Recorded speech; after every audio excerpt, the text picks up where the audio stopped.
I flipped these bedside tables in 4 hours hands-on work time. Stick around because in this video I'm going to show you exactly how I did it step by step. I started by removing the existing finish using my carbide scraper. Now essentially this is a tool with a blade in it and you use it to remove varnish, paint on timber surfaces. They're fantastic for getting into little details as well, and they'll save you time in the long run because you won't have to do as much hand sanding in the little details and you won't be gunking up your sanding discs with extra product. Once I'd scraped the tops off, I went and did a thorough clean. Now I use Crud Cutter, which is a degreaser to clean the surface down, and I come around with hot water to remove any of the residue after I've wiped off the Crud Cutter. It was then time to start sanding. Now I used 240 grit sandpaper because I wasn't certain that this piece wasn't a timber veneer on this top section here. So I wanted to go low and slow just in case it was a veneer underneath. I didn't want to bust through. So 240 grit sandpaper removed it very easily and it left a really smooth finish on the top. You can see here I am going around the sides, just supporting the sander so that, it can still spin and take off anything that was on those edges. Now I had planned to paint the bottom of these pieces and have a natural top. In order to do that and have your paint stick when you've got a slick surface like this, you need to go around the piece with say 120 grit to 150 grit sandpaper to scuff up the piece. Now I did a really detailed video on exactly how to prep your pieces for painting. You can go and check that one out. It's in my beginner tips playlist. But essentially you're creating a key with your sandpaper. So this is so that your primer will adhere to the surface.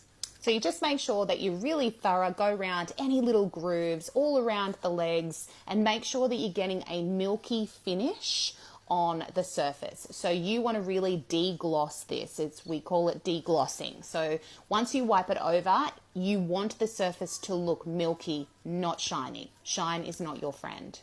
Once the scuff sanding was complete, I went around with some methylated spirits to clean everything off and just to make sure there was no dust left on the piece. You can see here, this is what I mean by milky. There is no shine once that dust is removed.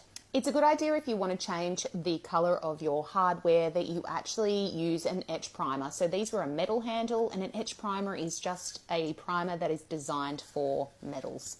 While these were drying, I went on to taping my drawers. Now, I do get a lot of questions about this, and generally I do not paint the insides of my drawers or the sides of my drawers. And this is because they're generally prone to scratching in those places. So whilst they might look really good when you first do the piece, over time that finish is going to deteriorate and it's just not going to look great. So I do like it to look nice and neat though, so I just create a nice straight edge and I do paint the dovetails. So the dovetails are those little joins that are on the side of the drawer, but that's it. I leave the rest of the drawer. Now you can absolutely go ahead and do the entire drawer. You could tape up, you could use paper, you could use plastic, but I do feel like that uses a lot of materials and it takes up a lot of time. So I do have a trick later on that I'll show you when I am spraying my drawers to ensure that you get a nice clean side. You don't get any of that overspray, and even if you do get a little bit of overspray on the side of the drawers, I've got a little trick for you as well to remove it, so stick around for that. All of these little tips and tricks I included in my beginner's guide to painting furniture, which you can find through the link in my bio. So if you are thinking about painting some pieces of your own or flipping furniture for profit, I walk you through step by step exactly what to do and how to sort of save time without cutting corners. Now you can see here that if you chose to spray your piece with the drawers in, that tape has created a nice barrier to the side of the drawer. Once everything was taped off, it was time to prime. Now I'm using the Zinza water-based primer here. It's the one with the blue label, and I'm using my spray gun to get a nice factory finish. You could use a roller and you could use a brush to do this as long as you sand in between. So I don't like to get brush strokes and I don't like to get those weird lines that you sometimes get with a roller, so I've always opted to use the spray gun. It doesn't necessarily mean you have to use a spray gun, but they are going to save you time in the long run and you do get that really nice finish. Moving on to the sides of the drawers, you can see here that I'm creating a barrier with an old piece of cardboard. So I'm putting the cardboard up to the tape so that I can get that top side of the drawer without actually getting spray into the drawer, and I can get the edges where we taped off those dovetail edges without getting any spray onto the side. Even if you do get a tiny bit of spray onto the side, it's easy to remove, and I'll show you how you can do that too. Now, I know the handles were already gold, but I didn't like the tone of the gold, if that makes sense. It was more of a yellow gold, and I feel that this is a more neutral gold, if that makes sense. So you want to make sure that you're hitting it from the sides, on the top, and you need to get the back side of the handle too.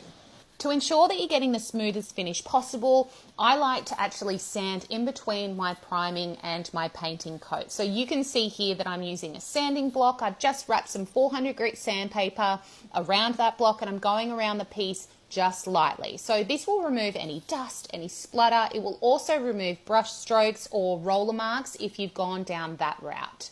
You do need to make sure that you get all the dust off though. So I'm just using my blower vac here, and then I go around with just a microfiber cloth to get anything off. I then moved on to painting my piece, and I did a total of 2 coats of paint, making sure to overlap each of my sections. And when you're working on spindly legs like this, it's always a good idea to sort of stand back, have a look, make sure that you've got everything, and your second coat is where you really refine and get that uniform coverage. I used the same technique again on the drawers, just using that cardboard to create the barrier, and obviously 2 coats of paint on the drawer fronts as well. Now, after removing the tape, I did have a tiny bit of a shadow here, so I use water-based terps to remove this shadow. Now, you can see that it just wipes off, and I would much prefer to clean up like this, which takes, a matter of minutes, than actually sit there and tape off the entire drawer and go through product. So this is the either or. You could either tape everything up and use paper and all of those materials, or if you get some overspray, you can come back at the end and clean it up like this. It's always so satisfying removing the tape, and I loved the look of that raw timber. However, when I wet it down, it was just too orange for the base for me. There was too much of a warm contrast with the cool base. So I decided to do a paint wash on it, and I used the Oak Flats color that I used on the base to mix up that paint wash. Now, because the Oak Flats has that greeny undertone, when you put that onto something that has a red orange undertone, you are going to neutralize a little bit of the warmth, and you're going to make it a little bit more conducive with what's on the bottom as well. So you can see in real time here, I haven't sped this up. I'm applying the paint wash, and then I wipe off the excess. If you want to learn in detail how to paint wash, how to mix up, how to choose your colors, and how to seal for longevity, I have a paint washing guide through the link in my bio. And if you purchase my raw timber finishes guide, it's also in that. So my paint washing guide is in the raw timber finishing guide.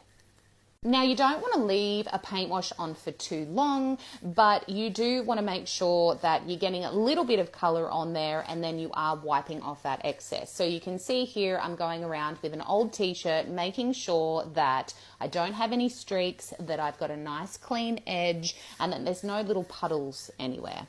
It's much better to build up light coats of paint wash to achieve your desired result, rather than doing one heavy application and running the risk of getting streaks in your work. While they were drying, I reapplied my handles, and once they were completely dry, I went in with Feast Watson's Soft Wax to seal.